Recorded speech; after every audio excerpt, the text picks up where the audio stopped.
विधानसभा में स्पीकर ने पर्ची मांगी थी चंदा को लेकर के, आप आरोप लगाते हैं चंदा की डकैती की राम मंदिर में, आज पर्ची मांगी गई सदन में, क्या कहेंगे, किस नजरिए से देखते हैं?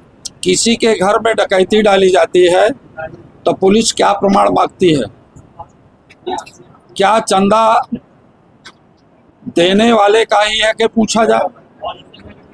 भगवान प्रभु श्री राम खुद जान गए हैं कि ये नफरत और झूठ बोलने वाले लोग हैं, और नफरत और झूठ बोलने वालों के खिलाफ भगवान श्री राम ने जनता पर कृपा कर दी है। जनता बहुत आक्रोशित है, जन आक्रोश है, और उस पर्ची का हिसाब किताब जो मांग रहे हैं 2027 के विधानसभा के चुनाव में जनता। देखिए, दिल्ली में जंतर मंतर पर जो छात्र प्रदर्शन कर रहे थे उन पर हुई कार्रवाई को लेकर किस नजरिए से देखते हैं? देखिए, लोकतंत्र के खिलाफ इनकी कार्रवाई है। नौजवान अपनी मूलभूत आवश्यकताओं को लेकर के, पेपर लीक के मामले को लेकर के वो धरना और प्रदर्शन पर, भूख हड़ताल पर बैठे थे। पर ये सरकार जो 2 करोड़ नौकरियों का वादा किया था प्रतिवर्ष देंगे, उन्हीं बेरोजगार नौजवानों पर जिनके साथ गलत हुआ, पेपर लीक हुआ, उनके ऊपर लाठियां चलवाई गई। ये लोकतंत्र के खिलाफ काम है। उनके ऊपर मुकदमे चलाए गए, उन्हें पकड़ करके थाने और जेल में भेजा गया। ये सारी की सारी चीजें लोकतंत्र के खिलाफ है।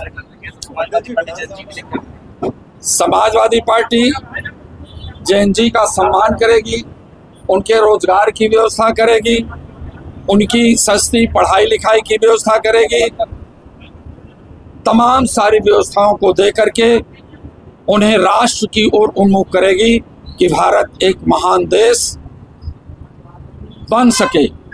आज देश खोखला हो चुका है। विधानसभा ये चला कहाँ रहा? ये 3 दिन 4 दिन की कोई विधानसभा होती है, आज का दिन तो संवेदना में चला गया। कल की बारी है और कल चलेगा बेरोजगारों के रोजगार को लेकर के, पेपर लीक को लेकर के, नौजवान जो आज भटक रहा है अपनी पढ़ाई को लेकर के, जो प्राइमरी स्कूलों को मर्जर किया गया, मर्जर के बाद बंद किया गया, ये तमाम ऐसे सवाल हैं। किसानों का बड़ा सवाल है। भगवान प्रभु श्री राम के घर में डकैती, किसानों के खाद की बोरी में डकैती, ये तमाम सारे मुद्दे सदन में चलेंगे। आपके आगरा में कौन सा विकास का कार्य दिखाई दे रहा है? आप आगरा को देख लीजिए, यहाँ के किसान को खेती के लिए, धान की रोपाई के लिए बिजली मिल पा रही? किसान पूरी तरह से सजग हो गया है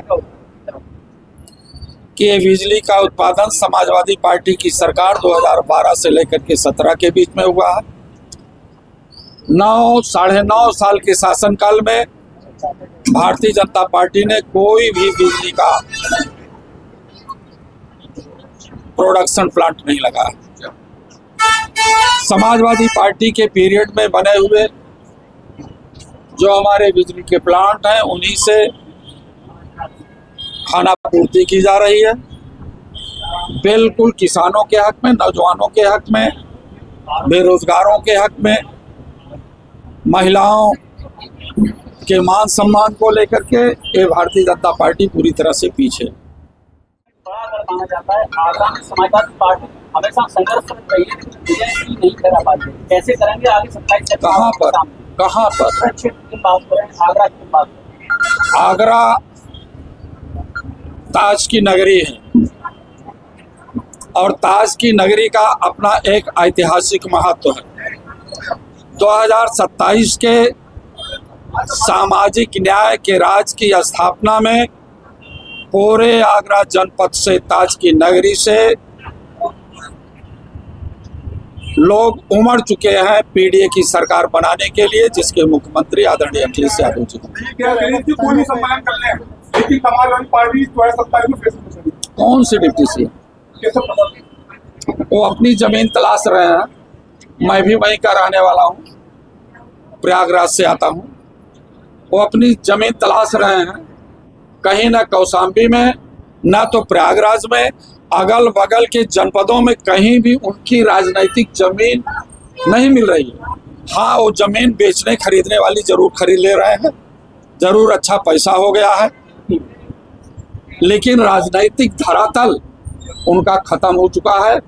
विधानसभा के चुनाव में आपने देखा होगा, वही हस्र 2027 में भारतीय जनता पार्टी का डिप्टी मिनिस्टर सहित जितने हैं, डिप्टी सीएम सहित, अब ये दो जो डीसीएम चल रहे हैं, ये डीसीएम भी भ्रष्ट हो जाए। एक सवाल बार बार निकलकर आता है, जो कार से पहुंचे उस पे लालचंद यादव ने गोलियां चलाई, ये बार बार निकलकर आता है और इस खिलाफ चुनाव में भी बार बार निकलकर आ, स्वयं मुख्यमंत्री बोल रहे हैं। तो ये किस तरीके मुख्यमंत्री जी बताएं, ये नौजवानों पर लाठियां कौन चलवाई? नौजवानों पर दिल्ली में लाठियां कौन चलाई? कलेक्टर को अगर पावर है, कप्तान को पावर है गोलियां चलाने का, तो ये नौजवान छात्र गृह मंत्री का इस्तीफा क्यों मांग रहे हैं? जिन लोगों ने नौजवानों पर हमला करवाया, आज उनकी सांसें कहां टिकी हुई हैं? और जिस व्यक्ति ने वहां पर गोली चलवाई अयोध्या में, आज वही उसी भगवान प्रभु श्री राम के मंदिर का मालिक बना बैठा।